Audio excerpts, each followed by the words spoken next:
লন্ডনে লক্ষণা বন্দ union welfare association ইউকের সাধারণ সভা অনুষ্ঠিত হয়েছে। এতে এলাকার উন্নয়নে নানানমুখী পরিকল্পনা গ্রহণ করা হয়। এ নিয়ে দেখুন আমাদের চিফ রিপোর্টার চৌধুরী মুরাদের রিপোর্টে বিস্তারিত। নিজ এলাকার উন্নয়নে নানানমুখী পরিকল্পনা গ্রহণ করার লক্ষ্যে লন্ডনে লক্ষণা বন্দ ইউনিয়ন ওয়েলফেয়ার অ্যাসোসিয়েশন ইউকের সাধারণ সভা অনুষ্ঠিত হয়েছে। লক্ষ্য উদ্দেশ্য হইল লক্ষণা বন্দ ইউনিয়নের ওয়েলফেয়ার এবং এডুকেশন নিয়ে আমরা কাজ করতাম। ও লক্ষ্য উদ্দেশ্যে আমরা আজকে মিটিংটা করা। লক্ষণা বন্দ ইউনিয়নকে ভালোবেসে আজকে আপনারা এখানে উপস্থিত হয়েছেন। আমাদের অত্যন্ত সুন্দর একটা সাধারণ সভা গেছে। আমরা বিভিন্ন প্ল্যান করছি, ইনশাআল্লাহ আগামীতে এরকম আপনারা আমাদের এই মিটিংয়ে উপস্থিত হবেন।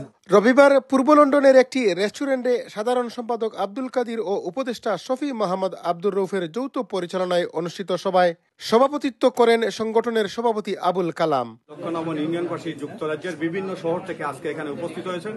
একটা মিলন মেলা এখানে পরিণত হয়েছে, যদিও জেনারেল মিটিং, কিন্তু একটি বড় অনুষ্ঠানে এটা পরিণত হয়েছে।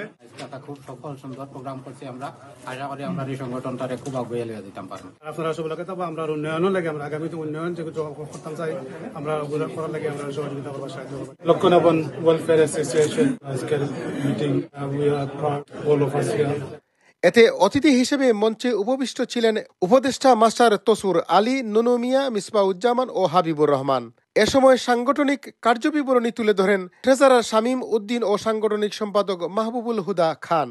এ সভাটিতে বক্তব্য রাখেন আব্দুল মতিন, নকুল চক্রবর্তী, আব্দুস সামাদ, সাইফুল ইসলাম, কবির আহমদ, আমিনুর রহমান দুলু, সুহেল আহমদ, আব্দুল বাসিত, মশিউর রহমান সেলিম, আবুল কালাম আজাদ ও আরো অনেকে।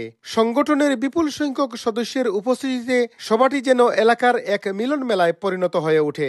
এর মধ্যে 40 জন নতুন সদস্যদের সম্মাননা সনদ প্রদান করা হয়। Chowdhury Murad, ION TV news, London.